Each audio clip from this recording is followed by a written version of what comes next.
दोस्तों, एक व्यक्ति अपने जीवन में अपने बच्चों के लिए, अपने बीवी के लिए दिन रात मेहनत करके करोड़ों रुपया कमाता है। लेकिन एक दिन उस व्यक्ति को लकवा मार जाता है। वो व्यक्ति पूरी तरह से असहाय हो जाता है। तब उसके घर वाले उसे एक नौकरानी के भरोसे छोड़ देते हैं। यहाँ तक कि उसकी पत्नी भी उसे छोड़ देती है, उससे दूरी बना लेती है। लेकिन दोस्तों, उस व्यक्ति के लिए उस नौकरानी को ऐसा-ऐसा काम करना पड़ता है जो कि एक बीवी ही, एक पत्नी ही कर सकती है। वो व्यक्ति कई सालों तक बेड पर पड़ा होता है और उसके साथ नौकरानी भी रहती है। दोस्तों, वो व्यक्ति अपने पत्नी से, अपने बच्चों से इतना ज़्यादा निराश हो जाता है कि वो अपनी जीने की सारी इच्छा ही खत्म कर देता है। वो व्यक्ति मरना चाहता है। लेकिन दोस्तों, उस व्यक्ति के दिल में एक ऐसी राज छुपा हुआ था जो कि वो अपनी सिर्फ पत्नी को ही बताना चाहता था। लेकिन उसकी पत्नी तो उसके पास रहती नहीं थी, उसे छोड़कर चली गई थी, इसलिए उसकी नौकरानी ही उसके लिए अब सब कुछ था। और वो व्यक्ति अपने दिल में जो राज छुपा कर रखता है, उस राज को अपनी नौकरानी को ही बता देता है। हेलो दोस्तों, नमस्कार। हाजिर है आपका दोस्त, आपका भाई फिर से एक नई कहानी के साथ। दोस्तों, कहानी बहुत ही सुंदर है, दिल को छू जाने वाली कहानी है। लेकिन दोस्तों, कहानी में आगे बढ़ने से पहले एक छोटा-सा रिक्वेस्ट, अगर आप चैनल पर नए हैं तो कृपया चैनल को सब्सक्राइब करना ना भूलें और कहानी पसंद आए तो वीडियो को लाइक शेयर ज़रूर करें। चलिए दोस्तों, चलते हैं कहानी की ओर। दोस्तों, ये कहानी है उड़ीसा के एक जिले के एक व्यक्ति की, जिसका नाम होता है विश्वकर्मा प्रसाद। दोस्तों, विश्वकर्मा प्रसाद दिन रात मेहनत करके अपने जीवन में बहुत सारे रुपये कमाते हैं। दोस्तों, जब विश्वकर्मा प्रसाद जवान थे तो उस समय विश्वकर्मा प्रसाद किसी भी पसंद आए हुए चीज़ों को खरीदने का, अपनाने का अहमियत रखते थे। दोस्तों, जवानी में वो सोचते थे कि पूरी दुनिया उनकी मुट्ठी में की जा सकती है। लेकिन दोस्तों, जैसे ही एक दिन उनके ऊपर मुसीबत आ पड़ती है तो उन्हें ये महसूस हो जाता है कि ना तो दुनिया में कोई कुछ लेकर आया है और ना ही इस दुनिया से कोई कुछ लेकर जाएगा। इस दुनिया में कोई भी किसी का नहीं है। दोस्तों, विश्वकर्मा प्रसाद को 4 बेटे और 1 बीवी रहती है। लेकिन दोस्तों, एक दिन आधी रात को उनको लकवा मार देता है। लेकिन ये बातें उनके परिवार वालों को सुबह में पता चलता है। जैसे ही उनके परिवार वाले जानते हैं, वैसे ही उनके परिवार में खलबली मच जाती है।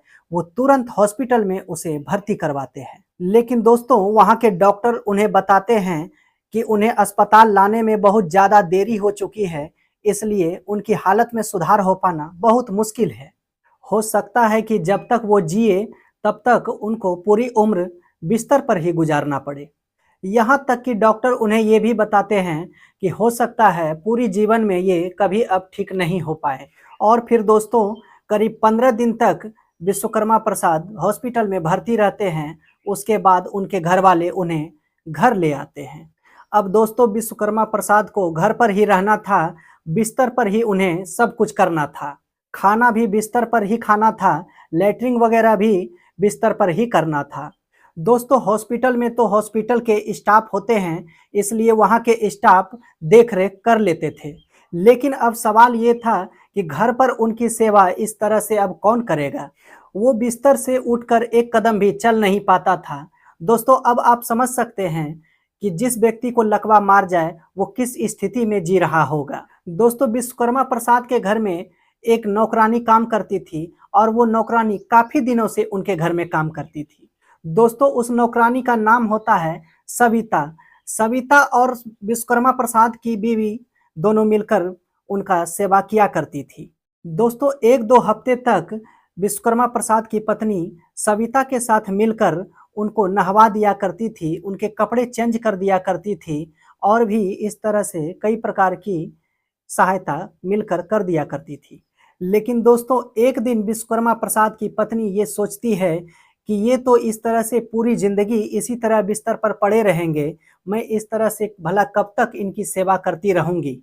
उसके बाद उनकी पत्नी कहती है नौकरानी से, "सविता, अब मुझसे ये सब काम नहीं हो पाएगा, अब जो करना है तुम्हें ही करना है, जैसे भी करना है तुम्हें ही करना है, मुझसे अब ये सब काम नहीं हो पाएगा।"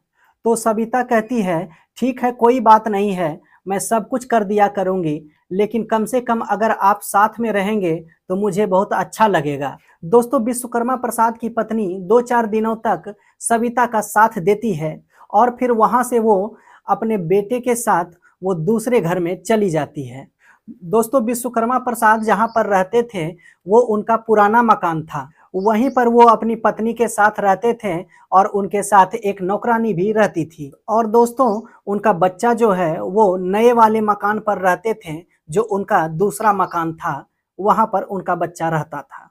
तो दोस्तों, उनकी पत्नी वहीं पर अपने बच्चों के साथ दूसरे वाले नए वाले मकान में रहने के लिए चले जाते हैं। अब दोस्तों, वो नौकरानी विश्वकर्मा प्रसाद की हर रोज ख्याल रखने लगी। उनको नहवाना, उनको खाना खिलाना, उनके कपड़े चेंज करना, दोस्तों सारा काम उसका वो नौकरानी करने लगी। और जब 4-5 दिन बीत जाते थे तो भी उनकी पत्नी उनको देखने के लिए नहीं आते थे। तो फिर विश्वकर्मा प्रसाद पूछते हैं सविता से, सविता तुम्हारी मालकिन कहाँ है? तो फिर सविता कहती है, सेठ जी, मालकिन अपने नए वाली घर पर अपने बच्चे के साथ चली गई है और मुझसे कह कर गई है कि आज के बाद मुझे ही आपकी सारी सेवा करनी है। तो फिर विश्वकर्मा प्रसाद पूछते हैं, सविता तुम मेरे लिए क्या क्या करोगी? तो सविता कहती है, सेठ जी, मुझसे जो भी सपर पाएगा, मुझसे जो भी हो पाएगा, मैं वो सारी चीज, सारी सेवा आपका किया करूंगी। जितना अच्छे से हो सकेगा मैं उतने अच्छे से आपकी देखभाल करूंगी और इतना दिन से तो मैं आपकी देखभाल कर ही रही हूं ना। सेठ जी, अगर मालकिन नहीं है तो क्या हुआ, फिर भी मैं सारा काम कर लूंगी। दोस्तों, इतना सब कुछ सुनने के बाद विश्वकर्मा प्रसाद के आंखों में आंसू आ जाता है और वो अपने पत्नी के बारे में काफी सोचने लगते हैं। वो इनको छोड़कर इस हालत में अपने बच्चों के साथ चली गई है। लेकिन दोस्तों, विश्वकर्मा प्रसाद भी मजबूर थे, वो कुछ कर ही नहीं पा रहे थे। वो तो चुपचाप अपने बिस्तर पर पड़े रहते थे।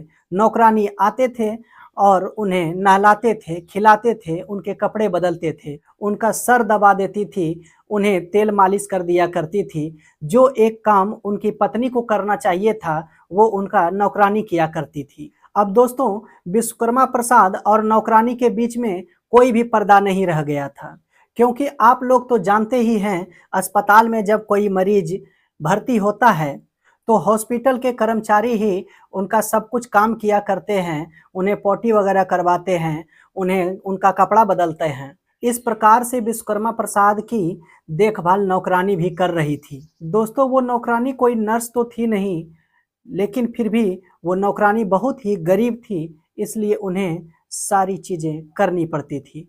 अब दोस्तों, धीरे धीरे समय बीतते चला जाता है और जो विश्वकर्मा प्रसाद के परिवार थे वो कभी महीने में, कभी 15 दिन में, कभी 2 महीने में आते थे और फिर कभी कभी ऐसा होने लगा कि वो 3 महीने 4 महीने तक भी देखने के लिए नहीं आते थे।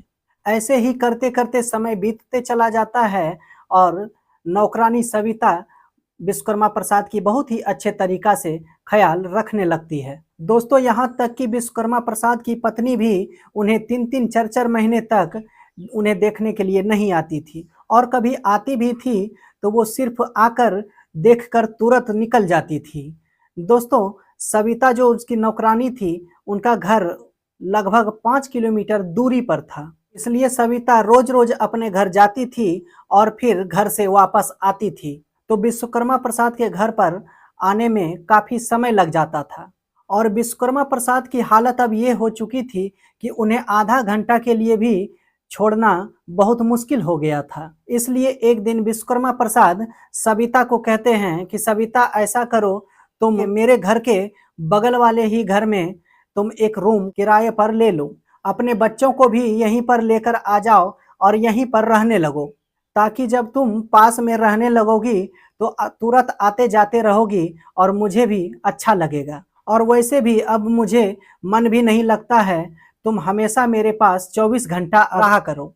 उसके बाद दोस्तों, सविता विश्वकर्मा प्रसाद के घर के बगल में ही किराए पर रूम लेकर रहने लगती है। दोस्तों, सविता के 2 छोटे छोटे बच्चे थे, वो भी विश्वकर्मा प्रसाद के घर के बगल वाले कमरे में रहने लगते हैं। दोस्तों, विश्वकर्मा प्रसाद नौकरानी को अपने घर पर इसलिए नहीं रखते थे क्योंकि वो घर था, वो कोई हॉस्पिटल तो था नहीं और समाज के लोग उनके बारे में शायद कुछ भला बुरा कह सकते थे। इसलिए वो अपने घर पर सविता को नहीं रखते थे और इसीलिए वो अपने घर के बगल वाले घर में किराए पर रूम दिलवाकर उन्हें रख देते हैं। लेकिन दोस्तों, हर महीने विश्वकर्मा प्रसाद के दवाइयों के पीछे और नौकरानी के सैलरी के लिए उन्हें लगभग 30 से 40 हजार रुपया खर्च हो जाया करते थे और ये सारे रुपये उनके बेटे को देना पड़ता था। अब वो धीरे धीरे उनके बेटे भी ये सोचने लगते हैं कि शायद मेरे पिताजी मर जाते वही अच्छा होता, क्योंकि खामखा का ये तो ठीक होने वाले हैं नहीं और मुझे हर महीने 30 से 40 हजार रुपये देने पड़ जाते हैं। इस वजह से वो बहुत परेशान हो गए थे। यहाँ तक कि उनके घर के सारे परिवार अब यही सोचने लगते हैं कि वो अब इस दुनिया को छोड़कर चले जाए तो वही अच्छा है। लेकिन दोस्तों, विश्वकर्मा प्रसाद की इच्छा थी कि वो अभी और जिंदगी जिए और अपने पोते और पोतियों की शादी को भी देख सके। लेकिन दोस्तों, उनकी जो नौकरानी थी वो भी यही चाहती थी कि सेठ जी अभी और जिंदगी जिए और ज्यादा दिन तक जिंदा रहे, क्योंकि उनका खर्च सेठ जी के ही कारण चलता था और उनका कोई काम तो था नहीं। इसलिए वो सोचती थी कि जब तक सेठ जी जिंदा है तब तक वो उनका सारा खर्च उठा लिया करेंगे। अगर वो मर जाएंगे तो शायद सविता भी इधर उधर भटकने लगेगी और उन्हें कहीं भी काम मिले या ना मिले पता नहीं, कुछ कहा नहीं जा सकता है। अब दोस्तों, इधर विश्वकर्मा प्रसाद जी को बिस्तर पर पड़े पड़े लगभग 5 साल बीत जाते हैं। तो फिर एक दिन सविता से कहते हैं, सविता इधर आओ, तुम मेरे पास आकर बैठ जाओ। उसके बाद विश्वकर्मा प्रसाद जी कहते हैं कि सविता, मैंने अपनी पूरी जिंदगी अपने परिवार को खुश रखने के लिए और पैसे को कमाने के लिए बिता दिया। अपने बच्चों को बेहतर जिंदगी दी, उनको बेहतर बिजनेस दिया, बिजनेस देकर उनको अपने पैरों पर खड़ा किया। लेकिन मुझे जब आज उनकी जरूरत पड़ी है तो वो लोग मुझे अकेला छोड़ दिए हैं। अब तक तो मैं जीना चाहता था, लेकिन अब मुझे जिंदगी जीने की बिल्कुल भी मन नहीं करता। विश्वकर्मा प्रसाद जी कहते हैं, सविता, अगर तुम्हें मुझसे कुछ चाहिए तो तुम मुझे बता दो। तो सविता कहती है, सेठ जी, मुझे और आपसे क्या चाहिए, मुझे तो सैलरी मिल ही जाती है। मैं तो बस यही चाहती हूँ कि आप जल्दी से ठीक हो जाएं तो मुझे बहुत सुंदर लगेगा। तो फिर विश्वकर्मा जी कहते हैं, देखो सविता, इसकी तो तुम उम्मीद ही अब छोड़ दो, क्योंकि तुम देख ही रही हो 5 साल हो गए मेरे बिस्तर पर पड़े पड़े और मेरे हालात में कोई सुधार नहीं है। मुझे अगर ठीक होना होता तो मैं अभी तक ठीक हो गया रहता। लेकिन मुझे एक बात बताओ सविता, तुम्हारे जो छोटे छोटे 2 बच्चे हैं वो अभी क्या करते हैं? तो फिर सुनीता कहती है, सेठ जी, मेरा जो लड़का है वो अंडे बेचते हैं, अंडा का ठेला लगाता है। वो ठेले पर आमलेट वगैरह बेचता है और मेरी जो छोटी बच्ची है वो उनका साथ देती है। ये बात सुनकर सेठ जी बहुत उदास हो जाते हैं। देखो सविता, एक पति के लिए उसकी पत्नी ही सब कुछ होती है, लेकिन आज वो पत्नी मुझे छोड़कर चली गई है। 4-5 महीनों में बस एक बार मुझे देखने आ जाया करती है और वो यही देखने के लिए आती है कि शायद मैं जिंदा भी हूँ या मर चुका हूँ। वैसे मैं अपनी पत्नी का दोष भी नहीं देना चाहता हूँ, क्योंकि मैं जिस हालात में हूँ, जिस तरह से हूँ, वैसी स्थिति में शायद ही कोई पत्नी अपनी पति का अच्छे से साथ देगी। लेकिन सविता, मेरे पास कुछ ऐसी चीज है जो मैं अपनी पत्नी को देना चाहता था। मैंने सोचा था जब मेरा बुढ़ापा आ जाएगा तो उस पैसों से जब कोई वैसा काम पड़ेगा तो उस पैसे का इस्तेमाल करके मैं अपना काम कर लूँगा, और आज मुझे वो दिन देखना पड़ रहा है। दरअसल दोस्तों, विश्वकर्मा प्रसाद सविता से ये कहना चाहते थे कि बैंक में उन्होंने कुछ रुपये जमा किए हैं और कुछ सोना वगैरह भी जमा किए हुए हैं, लेकिन अब मेरी पत्नी मेरा साथ तो दे नहीं रही है, मेरे बच्चे मुझे छोड़कर चले गए हैं, तो इसलिए मैं चाहता हूँ कि वो पैसा मैं तुमको दे दूँ, क्योंकि तुमने मेरा बहुत सेवा किया है। लगातार 5 वर्षों से तुम मेरी सेवा करते आ रही हो। सविता, अगर तुम मेरे साथ नहीं होती तो मैं तो 10-15 दिन के अंदर ही मर ही गया होता। इसलिए अब मुझे ऐसी जिंदगी जीने का क्या फायदा है? तो फिर दोस्तों सविता सेठ जी की हाथ को पकड़कर जोर जोर से रोने लगती है और कहती है, सेठ जी आप किसी भी तरह से जो भी कहना है कहिए, लेकिन आप मरने की बात तो बिल्कुल भी मत कहिए। और रही बात देने लेने की, तो हर किसी की इच्छा होती है कि हो सके तो उसे कुछ थोड़ा मोड़ा मिल जाए। लेकिन सेठ जी आपके घर में तो किसी भी चीज की धन दौलत की कमी है नहीं, अगर आप उसमें से थोड़ा दे भी देंगे तो आपका कुछ नहीं घटेगा और मेरी बहुत बड़ी सहायता हो जाएगी। लेकिन मुझे बहुत बड़ी रकम नहीं चाहिए, मुझे बहुत ज़्यादा धन दौलत नहीं चाहिए, मुझे सिर्फ लाख 2 लाख रुपये भी मिल जाए अगर, तो वो बहुत बड़ी सहायता हो जाएगी, ताकि उस पैसे से मैं अपने बेटे का एक अच्छा सा दुकान खोल सकूं। तो विश्वकर्मा प्रसाद जी कहते हैं, ठीक है अगर ऐसी बात है तो मुझे इसके लिए बैंक में जाना पड़ेगा, इसलिए तुम्हें बैंक में जाने के लिए मेरी व्यवस्था करनी होगी। लेकिन सविता ये मेरे घर वाले को किसी को भी ये बात पता नहीं चलनी चाहिए कि मैं बैंक जा रहा हूँ। उसके बाद दोस्तों सविता अपने बेटे को बुलाती है और उसके बाद एक कार में सेठ जी को बैठाती है और फिर उन्हें बैंक लेकर चली जाती है। दोस्तों विश्वकर्मा प्रसाद ने 20 साल पहले करीब 20 लाख रुपया बैंक में जमा किए थे, जो कि अब बढ़कर ब्याज सहित उनका पैसा करीब 40 लाख हो गया था। इसके अलावा वो 1 किलो सोना भी बैंक में जमा किए थे। दोस्तों विश्वकर्मा प्रसाद सविता के नाम से उसी बैंक में एक खाता खुलवाते हैं और फिर जितना भी पैसा और सोना रहता है वो सविता के खाते में ट्रांसफर कर देते हैं। और फिर इतना सब कुछ करने के बाद वो फिर अपने घर चले आते हैं। अब दोस्तों किसी नौकरानी को अगर 70 से 80 लाख रुपये मिल जाए तो उससे ज़्यादा अच्छा और क्या हो सकता है। दोस्तों सविता विश्वकर्मा प्रसाद को अपना भगवान मान लेती है और सविता उस दिन के बाद और भी ज़्यादा मेहनत से विश्वकर्मा प्रसाद की सेवा करने लगती है। और फिर सविता कहती है, सेठ जी आपने जो मुझे पैसे दिए हैं उस पैसे से आप और भी ज़्यादा अच्छे से अच्छे डॉक्टर से इलाज करवाइए। लेकिन दोस्तों इतना सुनने के बाद विश्वकर्मा प्रसाद साफ मना कर देते हैं और कहते हैं कि आज से नहीं बल्कि मैं 5 साल से बिस्तर पर पड़ा हूँ और अभी तक ठीक नहीं हो पाया, तो अब क्या हो पाऊंगा। लेकिन दोस्तों सविता मानती नहीं है और फिर उन्हें एक अच्छे से अच्छे डॉक्टर के पास फिर से लेकर चली जाती है और उनका इलाज करवाने लगती है उन्हीं के पैसों से। तब डॉक्टर सविता से कहते हैं, सविता तुम इन्हें अच्छे से एक्सरसाइज करवाया करो प्रत्येक दिन और टहलवाया करो और प्यारी प्यारी बातें इनसे किया करो। अगर ये मानसिक तौर पर ठीक हो जाएंगे तो हो सकता है इनके शरीर में भी धीरे धीरे जान आने लगेंगे और इनके शरीर का भी हर अंग काम करने लगे। दोस्तों सविता उन्हीं सेठ जी के पैसों में से 5 लाख रुपया उन्हीं सेठ जी के ऊपर खर्च कर देती है और सविता प्रत्येक दिन सेठ जी का एक्सरसाइज करवाने लगते हैं, अच्छे से देखभाल कर रही होती है। और फिर देखते ही देखते दोस्तों 1 साल के बाद ही सेठ जी बिस्तर पर से उठकर खड़े हो जाते हैं और ठीक उसके 1 साल और बाद धीरे धीरे सेठ जी बैसाखी के सहारे चलने फिरने भी लगते हैं। और उसके 1 साल बाद फिर धीरे धीरे जब गुजर जाता है तो सेठ जी लगभग 50% तक ठीक हो चुके होते हैं। दोस्तों यानी कि सविता के इलाज करवाने के बाद और सेवा करने के 3 साल बाद ही सेठ जी लगभग 50% तक ठीक हो चुके थे। अब विश्वकर्मा प्रसाद अपने जीवन को थोड़ा सा बेहतर महसूस कर पा रहे थे। इधर विश्वकर्मा प्रसाद के परिवार वाले तो उम्मीद ही छोड़ चुके थे कि विश्वकर्मा प्रसाद कभी ठीक भी हो पाएंगे।